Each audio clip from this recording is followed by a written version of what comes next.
are going to go and take a look at Adobe Illustrator to see how do we start a document from scratch. So down here I do have Adobe Illustrator 2020. This is the newest release of Adobe Illustrator. I am going to click on that icon and I will get a menu that looks like this most likely. Because I have used my Adobe Illustrator before, you do see that I do have some recent documents here. Don't worry about that. This should not concern you. But as you start working in Illustrator, every time you have a document that you save, it might later show in the stack here. So they're trying to make an attempt to make it easier for you to find what you were working on just recently. We do have some common sizes or maybe things that people use most as presets here. However, we're not going to touch that necessarily. You could use the letter size here. I'm just going to go to create new to get familiar with that menu. So in this menu, you do see that we have recent, saved, again similar to what you saw on that front page, the recent and the saved, and mobile, web, print, and etc. I am just going to use the version, the tab print for getting some size that is familiar to me. I am looking for letter size, which is 8.5 by 11. The numbers that you see right down here don't seem very familiar. This is because by default, this program shows everything in points. So if you wanted to change the letter size from point, so initially it was point, and if I want to change that from point to inches, it's as easy as going to this drop down menu in the right hand side and just bring that down to inches. Okay, so the page is 8.5 inches by 11, and at the moment the orientation is, as you can see, vertical. Yeah, you can change that to horizontal if you wanted to, but we are going to keep ours maybe at vertical for the moment. If you needed more than one page or one artboard, you can use this artboard numbers, artboard tool to go up. At the moment, I'm going to keep it at 1. You can test that and see what happens if you do 2. You will see 2 white pages beside each other. In the bottom, I'm not going to touch the bleed at this moment. And in the advanced options, you do see color modes. The Cmyk color mode, as we talked about in class, is the color mode that is used for print. That stands for cyan, magenta, yellow, and black. We are going to keep the resolution as 300 pixel per inch. We will talk about that at another point. Why do we need to keep this for print? And I'm just going to say create. Okay? You should be getting a page like I am getting. I'm just going to extend my sheet a little, my application window a little bit, and to make sure that I'm seeing my page as large as I can press Command 0. By the way, you can see in the keycaster down here, if I'm pressing a key, you should be seeing what key I'm showing right down here. Let's do that again. So that was, I pressed Command O, which was wrong. So I'm going to press Command 0. And as you can see with Command 0, the page goes as large as possible in the window that we are giving the program right now. Here you do have a drop-down menu that gives you different workspaces that is coming with the program by default. Essential obviously means the most important and essential things that a designer might need when they come to this program. We did have Essential Classic in the past. That was a bit different, but I'm going to go with a new one so that we get used to using this one. Let's take a look at our toolbox. Our toolbox is on the left-hand side of the program usually. You can see that the tool that is selected by default is the black arrow that I have in the middle of the screen as well at the moment. This black arrow is used a ton. This is one of the most important tools that we are going to use during our usage of any of the programs that we have, both Adobe Illustrator, Adobe InDesign, and somehow in Adobe Photoshop. But in Photoshop it's different. Nevertheless, so it's the most important one. Anytime we want to alter something, we have to first select it. So this tool, when I say selection tool, I'm talking about this one, okay? Each of these tools, by the way, have their own shortcuts. You can start learning the shortcuts, and if it's comfortable for you, you can use them. So if you press V, for example, on your keyboard, you can get the selection tool faster. I'm going to skip a few tools in the box, and I'm going to come down to rectangle tool. Okay, so let's click on that and pick the rectangle tool. This is the first thing that I'm making a mark with. So I'm going to click and drag, as you can see. So click with your mouse and drag, and when you're happy with the size of the rectangle you're making, you can let go. While I'm doing click and drag, I'm just going to hold down Shift. When you hold down the Shift, whenever you're drawing a shape, it makes the sides of the shape similar size. Okay, so if I wanted to go just a rectangle without similar sizes, I could just go freehand, but as soon as I hold Shift, it just locks it. So when I make it a smaller and bigger, it's just a square that goes a smaller and bigger. Okay, so you can do that. So grab that and drag it and then let go. And you can see in my case, by default, I have two colors here. I have white as the fill inside this box, and I have black as the line. So if you can take a look here with me, in the left hand side, I'm on the toolbar, and my arrow is pointing at this tool that is called, or this sign that is called a stroke. And then there is on top of it something that is called fill. The stroke is a fancy word for the line that we have around the shape, and fill is whatever color we put inside that shape. And since we are on the Essential Workspace right up here, you do see that we get the Properties menu in our right hand side. In the Properties menu, I want to bring your attention to those same two options. So stroke and fill are here under the Appearance. So stroke is the line around, and fill is whatever color we have inside that shape that we just created. So the line around has its own color. So as you can see at the moment, it's on black. So I'm just going to go and click on that and see if I can change the color. So see how we do have all these colors? So I can change that, for example, to color red. Let's take a look and see. If we click outside our shape, actually I have to go back and get my selection tool. Now I'm going to click outside. Oops, come back here. Let's do Command 0. And if I go close, by the way, if I do Command plus, you do see it shows Command equal, but it's equal and the plus are on the same key on our keyboard. So Command plus basically makes things bigger, and Command minus makes things smaller, like make our page zoom out. So if I wanted to zoom in, I just do Command plus. Command, it's equal to Control on PC. So Command is the key on the keyboard of a Mac, and Control is on PC. So Control plus and minus for PC, Command plus and minus for Mac. At the moment, we do have a red stroke around our rectangle, as you can see, and the fill is still white. I'm going to change that so that we see if there is really a fill in there. So if I click on the fill, you can get another drop-down menu, and in that drop-down menu you can pick a color. So let's pick a yellow. I'm going to click outside the shape. Anywhere outside the shape, that means we deselect the shape. And if you want to select the shape, you just go and get your selection tool and you click on it. If the selection tool is selected, you don't need to each time go up there and select it. I'm going to click outside and click on it. If you wanted to make the line around that shape a little bit thicker, you just click on it, you go to the Properties menus in the right hand side, and you go from 1 point to something like 7 point, for example.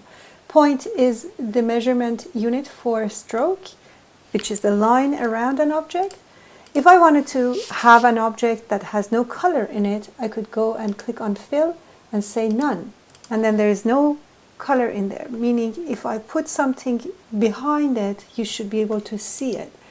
We will test that at a point here when we're teaching stuff for Illustrator. I will show you.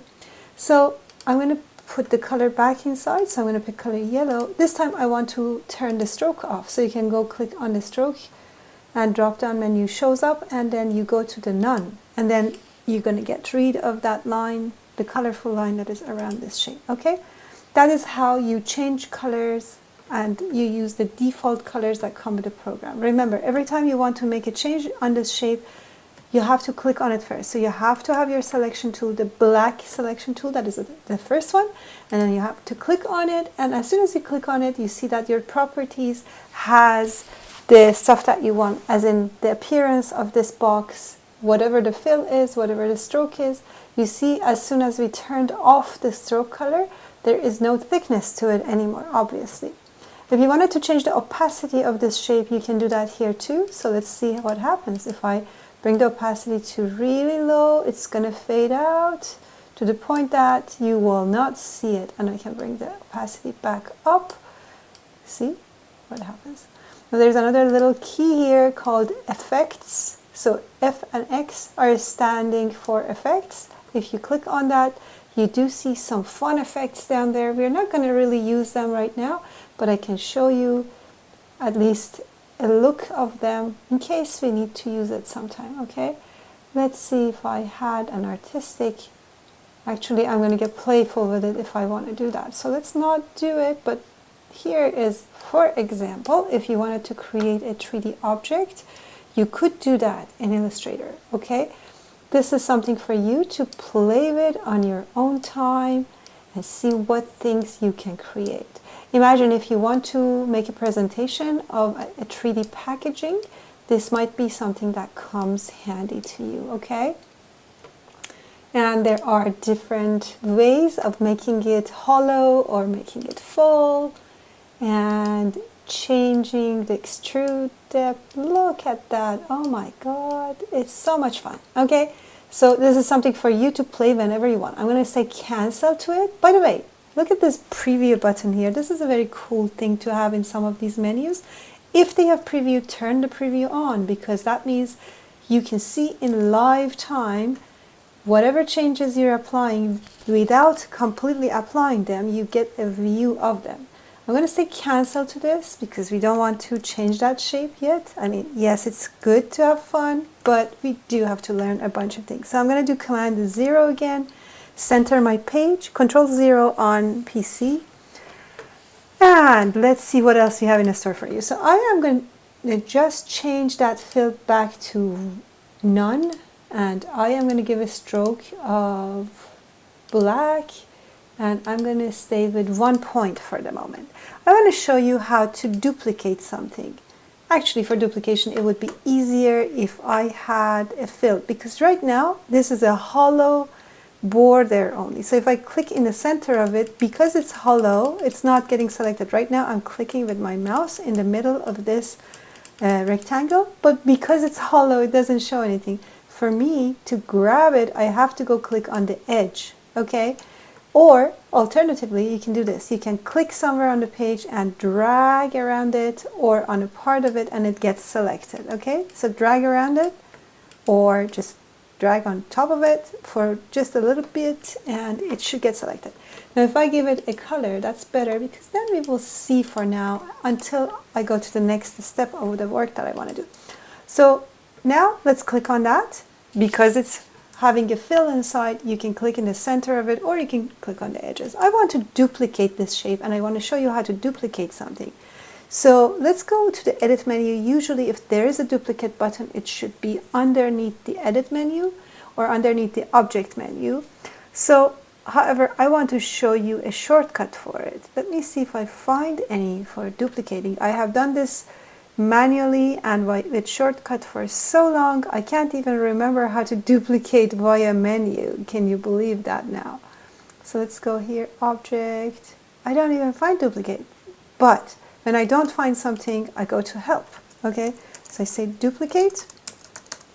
Let's see, ooh, slice and duplicate a slice. Well, we don't want to duplicate a slice, we want to duplicate shape, but I don't see anything for it in any of my menus. So I'm going to go and show you the shortcut that I have. So I'm going to click on this, and I am going to hold down the Option key on the Mac, Alt key in the window, and as you can see, let's go closer so you can see how my cursor changes. So if I hold down the Option, do you see my cursor becomes 2 arrows, one black and one like a white shadow of it.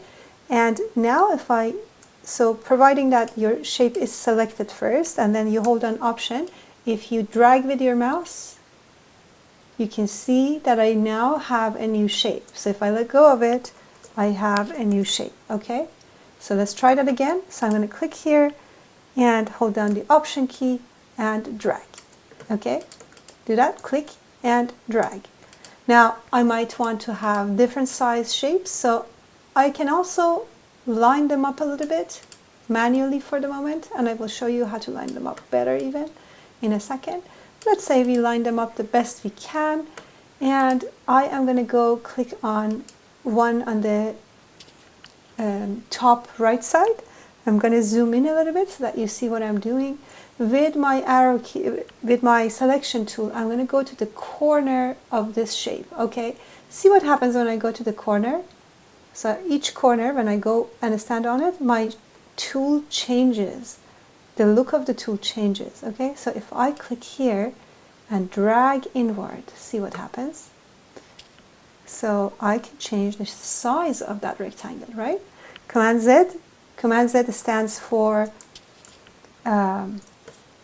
undo, and you can find it under edit menu, so you can do undo or redo. So I'm going to click on this, go grab the corner, bring it in, make it smaller.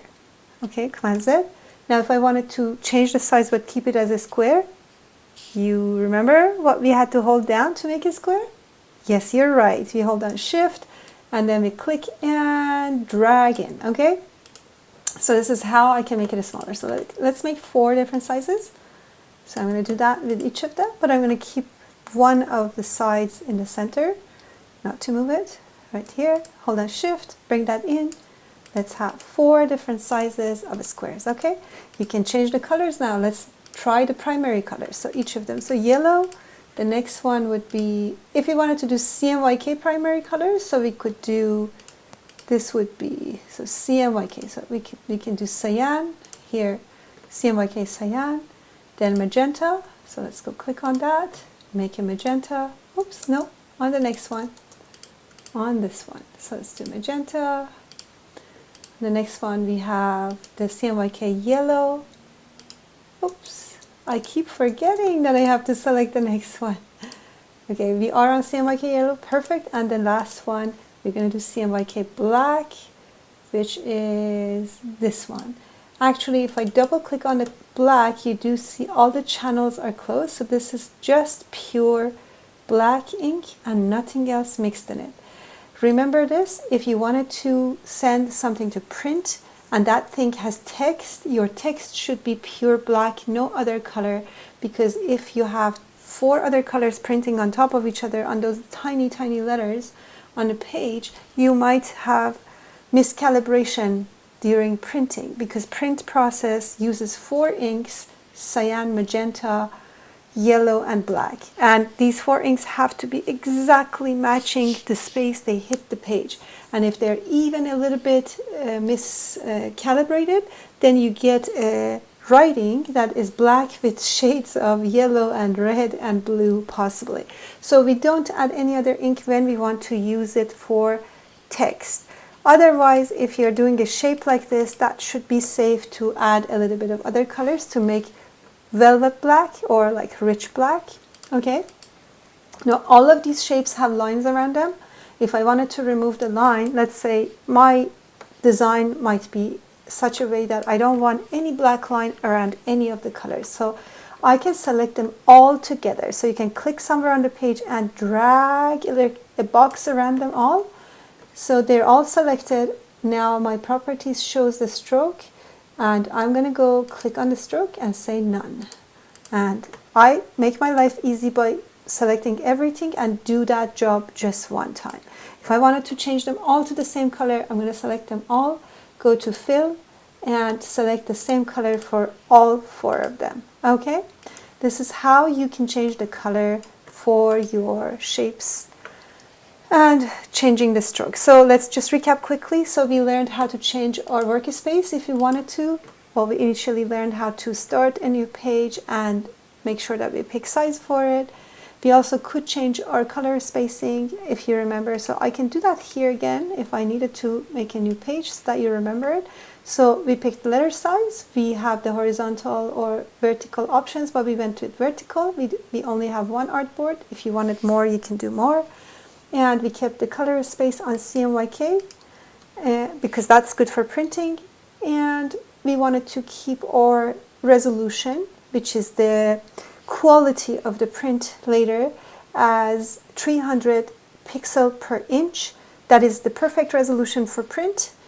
Anything less than that is not going to be of a sharp quality, okay? And we would say create. I'm not going to create a new one because if I do, here, see what happens, a new page will show up. If I don't want this page, I'm just going to simply close it. Let's make sure that we learn how to save our document. So I'm going to go and save my document now. It's called Untitled by default, and every time that you see a star in the side of a name of one of these Adobe files, let's go back a little bit, that means the work is not saved, okay? So I'm just going to go give it a name. So you go under File and you go Save. When it says Untitled, it will ask you, what do you want to name this? So I am just going to create a new folder. I'm going to call it Week 4. In my case, you can create whichever folder you like. I'm going to call this Red Rectangle. And I am going to keep it as an AI file. This is the default format of Illustrator. Okay, so keep it as AI. EPS is a similar, very similar format, is editable. So these two are going to be interchangeably used. If we ask you to create a logo, you can save it as EPS. I will tell you in another session what that is used for. But let's keep it at AI. This is going to be an editable version of this document that we have created. We have named it, so we're going to say save.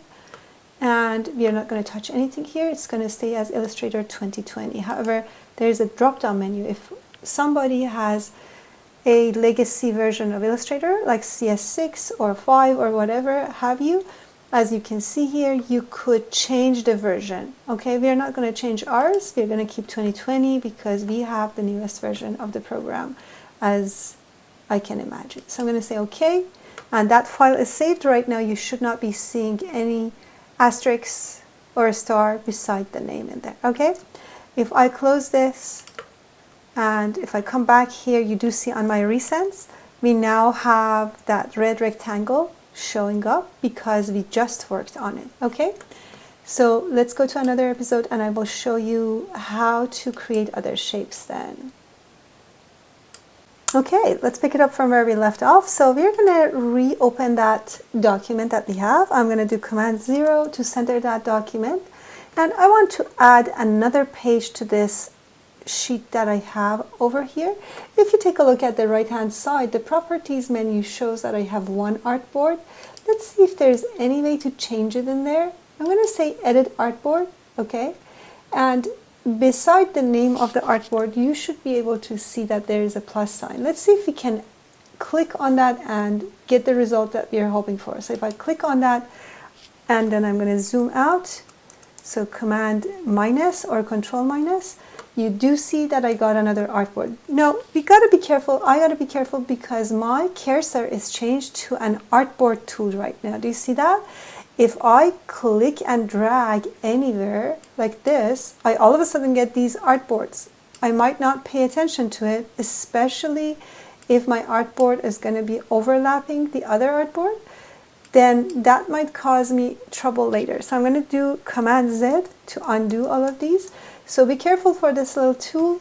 If you wanted to just stick with adding artboards here, when you need to add more artboards to the original ones that you have, that's your friend.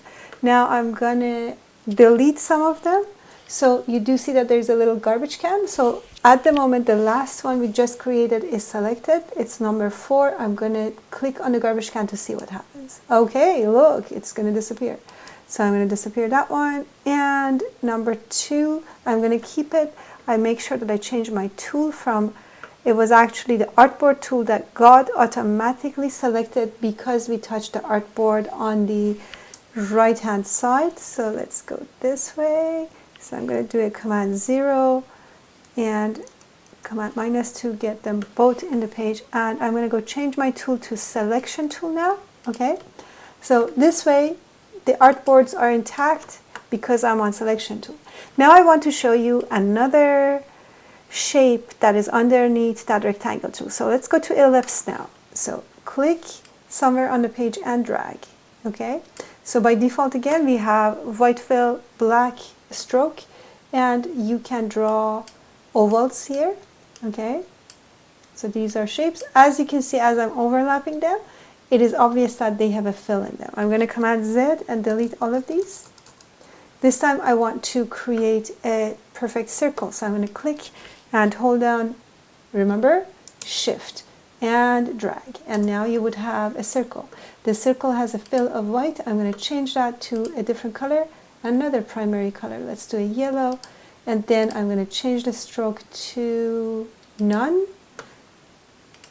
And oops, I show you what that was that just got created. So back to my selection tool, I want to click and drag and move the shape through the page. So if you grab your selection tool, click on something, you can move it around. Okay, if you wanted to resize it, you just click on it and go to one of the corners, any corner that you want, and hold on Shift so that it stays as a circle. However, if you wanted to make it an oval, you just click somewhere else on the page, on the circle. So there are handles in the center, middle horizontal and middle vertical. You can click on middle horizontal and vertical and push in or pull out to create an oval. Okay, I'm going to Command Z because I want to keep it as the perfect circle that it is.